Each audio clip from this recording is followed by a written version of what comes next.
Assalamualaikum warahmatullahi wabarakatuh. Halo anak-anak semua. Hari ini kita akan belajar tema 1, subtema 1, pembelajaran ke-6. Bagaimana? Sudah siap untuk belajar hari ini? Kalau sudah siap, yuk kita mulai belajarnya. Di pembelajaran yang lalu, kita sudah membahas tentang langkah-langkah mengembangkan ide pokok. Yang pertama, mulai dari menentukan ide pokoknya dulu. Setelah itu, membuat kalimat yang berisi ide pokok. Kemudian, mengembangkan kalimat yang berisi ide pokok menjadi beberapa kalimat.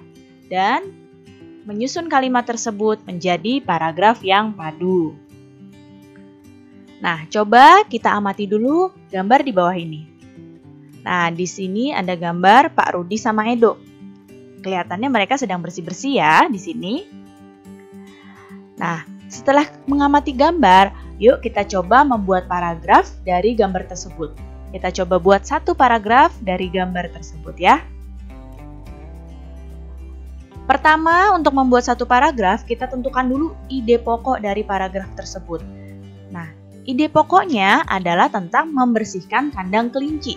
Tadi kan gambarnya sedang membersihkan kandang kelinci.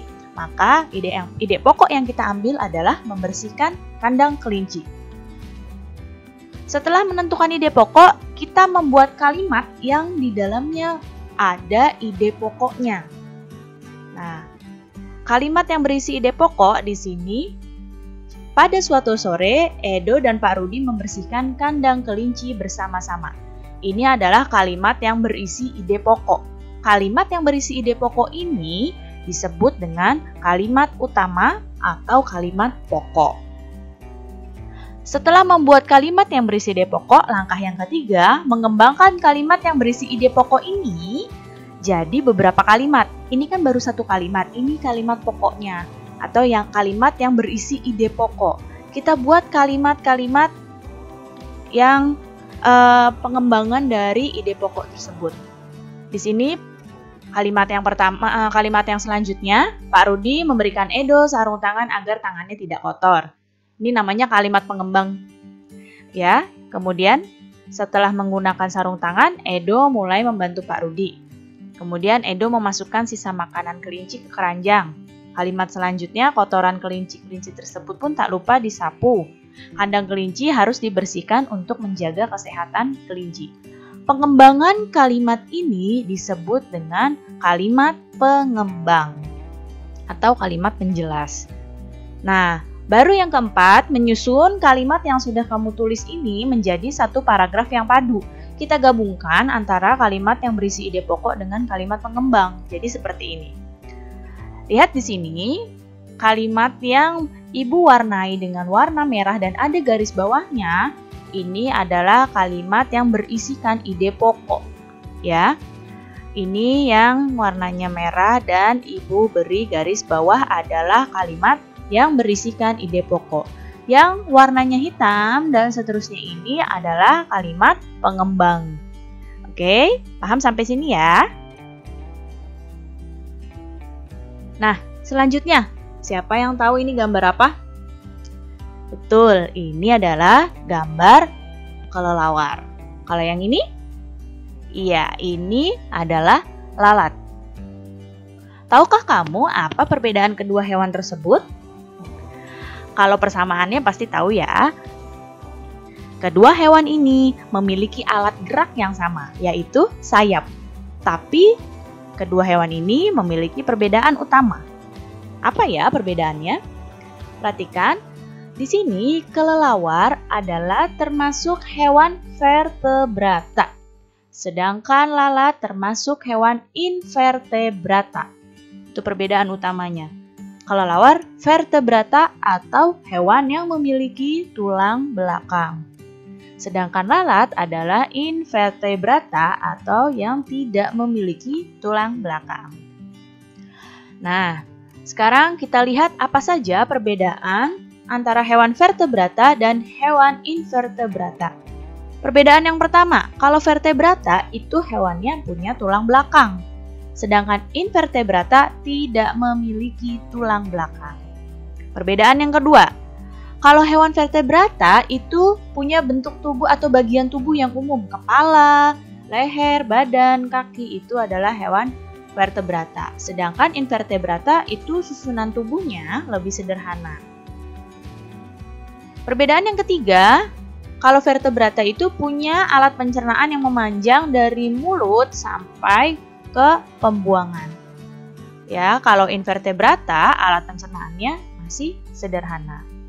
Ini ya perbedaannya, jadi ada 3 perbedaan umum antara hewan vertebrata dan invertebrata. Nah, lihat di sini, kita lihat ada kelelawar dan ada lalat. Nah, kelelawar ini kan perbedaan utamanya dengan lalat adalah kalau kelelawar hewan yang bertulang belakang, sedangkan lalat itu tidak bertulang belakang.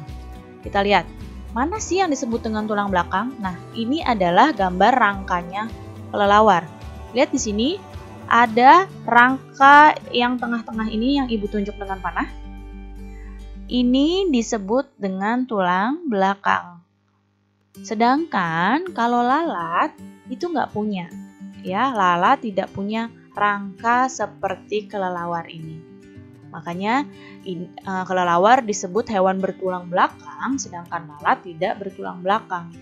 Apalagi ya contoh-contoh hewan vertebrata? Ada banyak, ada sapi, ada kucing, kemudian ada burung, kemudian ikan, ada lagi hewan buaya. Itu contoh-contoh hewan vertebrata. Kalau invertebrata, ada capung, kupu-kupu, lalat, kemudian ada cacing, ada ubur-ubur, siput, dan masih banyak lagi yang lainnya. Nah, sekarang kita masuk materi tentang gambar ilustrasi. Di sini, untuk membuat satu gambar ilustrasi, ada 3 tahap yang harus kalian ikuti. Yang pertama, sebelum membuat gambar ilustrasi itu kalian harus menentukan temanya dulu. Temanya apa yang mau kalian buat jadi gambar. Jadi temanya itu harus sesuai dengan teks yang akan diilustrasikan. Misalnya ada teks yang bercerita tentang kelinci yang sedang melompat-lompat di taman. Maka nanti kamu gambarnya harus berkaitan dengan di situ gambar itu ada kelinci dan kelinci itu ada di taman. Jangan gambar kelinci tapi kelincinya ada di hutan. Karena di ceritanya kelinci yang sedang di taman, bukan kelinci yang sedang di hutan. Jadi tema harus sesuai dengan teks yang akan diilustrasikan. Yang kedua adalah membuat gambarnya. Kalau temanya sudah tahu, maka lanjutkan dengan membuat gambarnya. Biasanya membuat sketsa gambarnya itu pakai pensil dulu. Setelah dibuat gambarnya baru diwarnai. Warnai itu dengan menggunakan alat-alat mewarnai, misalnya pensil warna, ada juga yang pakai cat air, pakai krayon, atau bisa juga pakai spidol. Baik, cukup sekian ya penjelasan Ibu pada pembelajaran ini. Mudah-mudahan kalian mengerti. Terima kasih anak-anak semua. Wassalamualaikum warahmatullahi wabarakatuh.